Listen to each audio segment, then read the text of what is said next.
Movie के start में दिखाया जाता है कि एक बहुत ही फेमस टीवी एक्ट्रेस एना फ्रिट्ज की डेथ हो गई है और उसकी बॉडी उसके ही बाथरूम से मिली थी। उसकी बॉडी को एक हॉस्पिटल के मर्चरी वार्ड में रखा गया था। उसके बाद हमें एक लड़के को दिखाते हैं जिसका नाम पाओ था। उसके दो दोस्त उससे हॉस्पिटल में ही मिलने के लिए आए हुए होते हैं और उसको अपने साथ एक पार्टी में जाने को कहते हैं, मगर पाओ की छुट्टी में अभी 1 घंटा बाकी था, इसलिए वो उन्हें इंतजार करने को कहता है। फिर वो तीनों फ्रेंड्स हॉस्पिटल की बिल्डिंग के पीछे जाकर एना फ्रिट्ज की मौत के बारे में बात करने लगते हैं और ड्रिंक भी करते हैं। पाओ उन्हें बताता है कि एना फ्रिट्ज की बॉडी इसी हॉस्पिटल में है। ये सुनकर उसका एक दोस्त जिसका नाम इवान था वो पाओ से एना फ्रिट्ज को देखने के लिए कहता है। पाओ पहले तो मना करता है, मगर उनके बहुत ज्यादा इंसिस्ट करने पर वो मान जाता है, क्योंकि मर्चरी वार्ड में स्टाफ के अलावा किसी को भी जाना अलाउ नहीं था। खैर, पाओ उन्हें एना फ्रिट्ज की बॉडी के पास ले जाता है। वो लोग उसको देखने के लिए बहुत एक्साइटेड थे, मगर जैसे ही पाओ उसके मुंह पर से कपड़ा हटाता है तो वो एक बूढ़ी औरत थी, जिसको देखकर सब डर जाते हैं। दरअसल पाओ ने ये सब उन्हें डराने के लिए किया था। फिर वो उनको असली वाली एना फ्रिट्ज के पास ले जाता है। इवान की नीयत खराब होने लगती है एना को देखकर। वो उसको अजीब तरह से छूने लगता है और उसके साथ इंटीमेट होने की बात करने लगता है।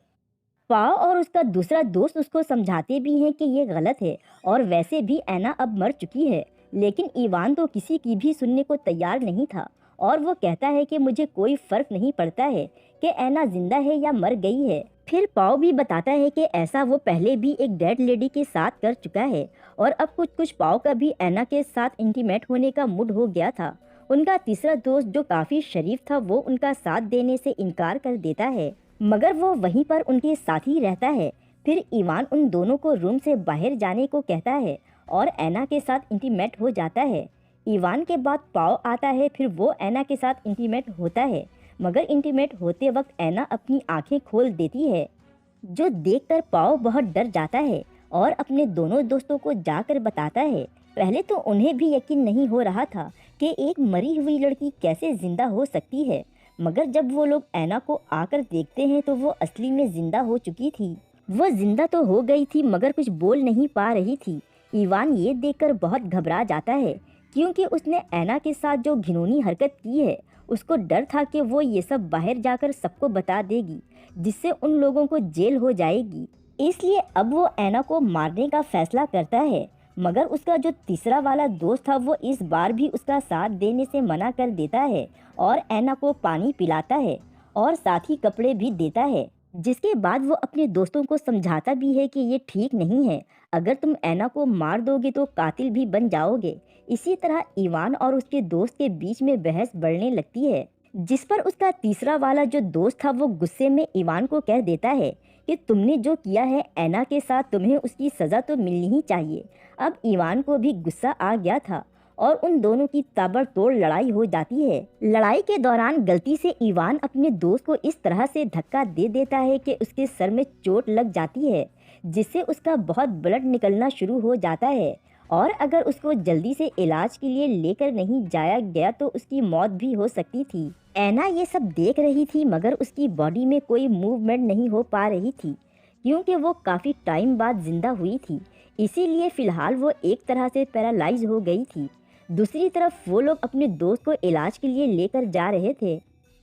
यहाँ पर हमें फ्लैशबैक में दिखाते हैं कि वो लोग जब इस मुर्ग में आए थे तो यहाँ पाओ का एक कुलीग एक और बॉडी को रखने आया था, लेकिन ये लोग उसको देखकर छुप गए थे और वो मोर का डोर लॉक करके यहाँ से चला गया था। मतलब अब ये लोग यहाँ से बाहर नहीं जा सकते थे। जिसके बाद वो दोनों एना और अपने जख्मी दोस्त को दूसरे रूम में लेकर आ जाते हैं। पाओ अपने कपड़े चेंज करने लगता है, तभी उसका कुलीग वहाँ आ जाता है।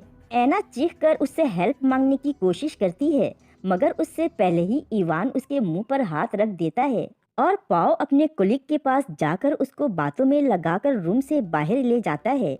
उधर इवान का फ्रेंड अब बिल्कुल भी मूवमेंट नहीं कर रहा था।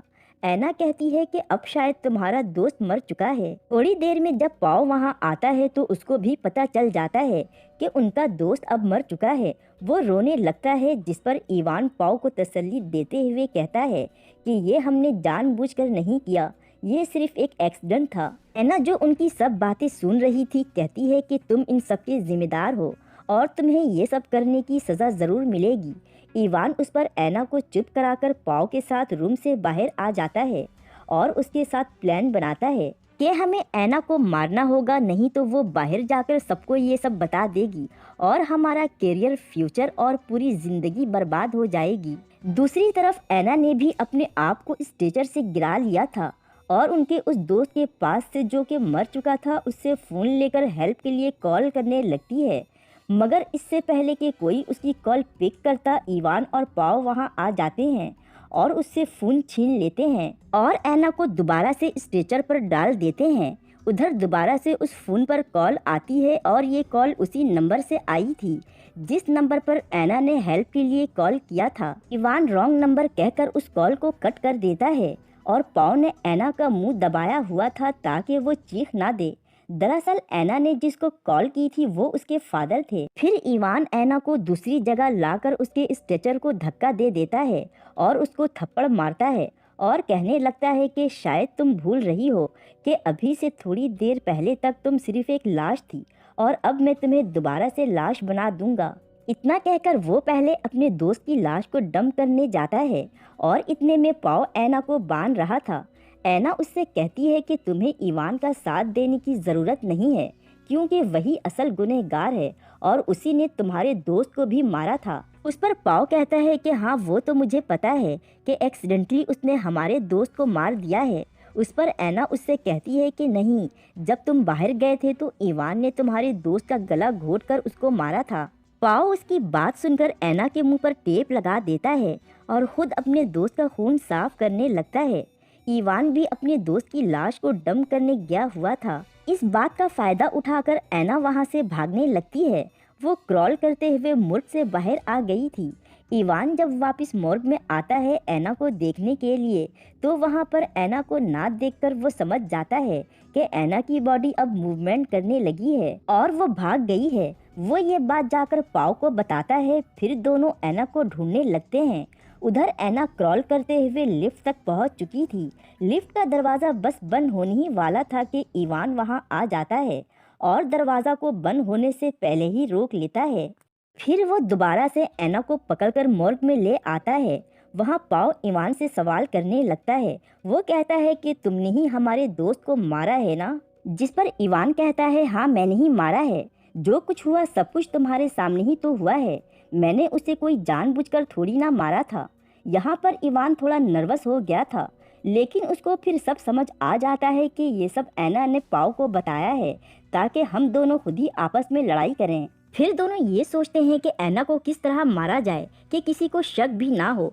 काफी सोचने के बाद वो लोग ऐना की सांस रोककर उसको मारने का फैसला करते हैं। पाव इवान को एक कपड़ा देता है मगर इवान कहता है कि नहीं, तुम मारोगे ऐना को, क्योंकि वो हर चीज का जिम्मेदार अकेला खुद नहीं बनना चाहता था, जबकि पाव ऐना को मारना नहीं चाहता था। इसलिए इवान जबरदस्ती पाव का हाथ पकड़कर ऐना के मुंह पर कपड़ा रखवा देता है।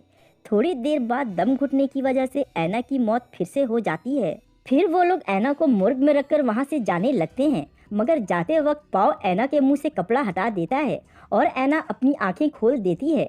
लेकिन ये क्या, ऐना मरी क्यों नहीं थी? दरअसल जब ऐना पाव को बता रही थी कि इवान ने ही उसके दोस्त को गला दबाकर मारा है तो उसी वक्त उन दोनों ने प्लान बनाया था कि जब उसके मुंह पर कपड़ा रखकर वो उसको मारेंगे और उसका दम घुटने लगेगा तो वो मरने का नाटक करेगी और ऐना ने ऐसे ही किया था। मरने से पहले ही उसने नाटक कर लिया था। पाव कहता है कि ऐसे ही रिलैक्स रहो और लेटी रहो जब तक इवान यहाँ से चला नहीं जाता।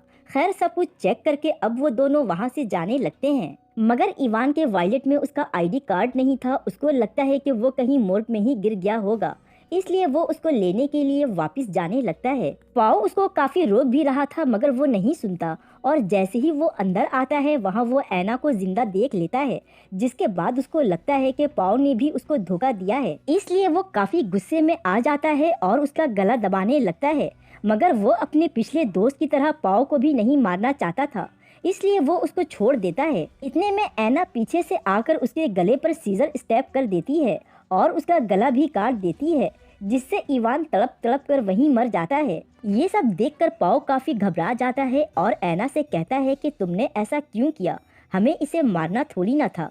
उसके बाद वो उसको भी स्टेप करके मार देती है और यहीं पर इस रिवेंज के साथ इस मूवी की एंडिंग हो जाती है। Thanks for watching.